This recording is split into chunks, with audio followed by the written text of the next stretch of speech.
राधे राधे दोस्तों। रविवार का दिन सूर्य देव को समर्पित है। मान्यता है अगर रविवार के दिन सूर्य देव की श्रद्धा पूर्वक पूजा अर्चना की जाए तो मनुष्य के जीवन में सुख समृद्धि और धन संपत्ति की कमी नहीं रहती, साथ ही शत्रुओं से भी सुरक्षा होती है। सूर्य देव का व्रत करने के साथ साथ अगर आप इनकी व्रत कथा भी सुनते हैं तो आपकी सभी मनोकामनाएं पूर्ण हो जाती है। तो चलिए सुनते हैं सूर्य देव की व्रत कथा। प्राचीन काल की बात है, एक बुढ़िया थी जो नियमित तौर पर रविवार के दिन सूर्योदय से पहले उठकर नित्य कर्मों से निवृत्त होकर अपने आंगन को गोबर से लिपती थी, जिससे वो स्वच्छ हो सके। इसके बाद वो सूर्य देव की पूजा अर्चना करती थी, साथ ही रविवार की व्रत कथा भी सुनती थी। इस दिन वो एक समय भोजन करती थी, उससे पहले सूर्य देव को भोग भी लगाती थी। सूर्य देव उस बुढ़िया से बेहद प्रसन्न थे। यही कारण था कि उसे किसी भी तरह का कष्ट नहीं था और वो धन्य धान से परिपूर्ण थी। जब उसकी पड़ोसन ने देखा वो बहुत सुखी है तो वो उससे जलने लगी। बुढ़िया के घर में गाय नहीं थी, इसलिए वो अपनी पड़ोसन के आंगन से गोबर लाती थी और क्योंकि उसके यहाँ गाय बंधी रहती थी, पड़ोसन ने बुढ़िया को परेशान करने के लिए कुछ सोचकर गाय को घर के अंदर बांध दिया। अगले रविवार बुढ़िया को आंगन लीपने के लिए गोबर नहीं मिला।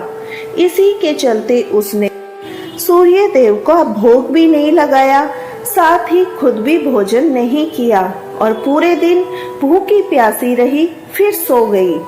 अगले दिन जब वो सोकर उठी तो उसने देखा उसके आंगन में एक सुंदर गाय और उसका बछड़ा बंधा था।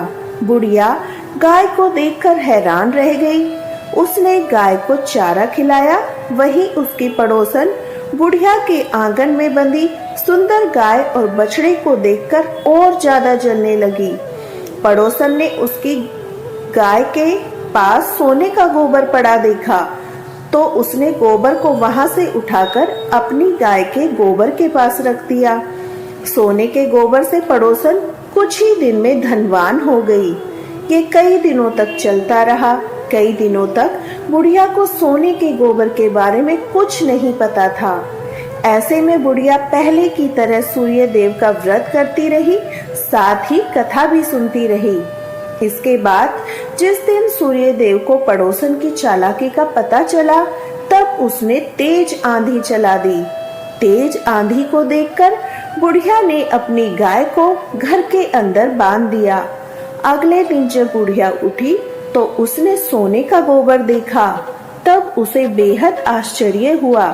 तब से लेकर आगे तक उसने गाय को घर के अंदर ही बांधा। कुछ ही दिनों में बुढ़िया बहुत धनी हो गई। बुढ़िया की सुखी और धनी स्थिति देखकर पड़ोसन और जलने लगी। पड़ोसन ने अपने पति को समझा बुझाकर गाय को नगर के राजा के पास भेज दिया। जब राजा ने सुंदर गाय को देखा तो वह बहुत खुश हुए। सोने के गोबर को देखकर तो उसकी खुशी का ठिकाना नहीं रहा। सुंदर गाय को देखकर राजा इतने खुश हुए, उनके आश्चर्य का भी कोई ठिकाना नहीं था। वही बुढ़िया भूखी प्यासी रहकर सूर्य भगवान से प्रार्थना करती रही। सूर्य देव को उन पर करुणा आई। उसी रात सूर्य देव राजा के सपने में आए और उससे कहा, हे राजन, बुढ़िया की गाय व बछड़ा तुरंत वापस कर दो। अगर ऐसा नहीं किया तो तुम पर परेशानियों का पहाड़ टूट पड़ेगा। सूर्य देव के सपने ने राजा को बुरी तरह डरा दिया। इसके बाद राजा ने बुढ़िया को गाय और बछड़ा लौटा दिया। राजा ने बुढ़िया को ढेर सारा धन दिया और क्षमा मांगी। वहीं राजा ने पड़ोसन और उसके पति को सजा भी दी। इसके बाद राजा ने पूरे राज्य में घोषणा कराई, रविवार को हर कोई व्रत किया करे। सूर्य देव का व्रत करने से व्यक्ति धन धान्य से परिपूर्ण हो जाता है और घर में खुशहाली आती है। जय सूर्य देव देवता की जय। जय हो सूर्य देव महाराज की जय।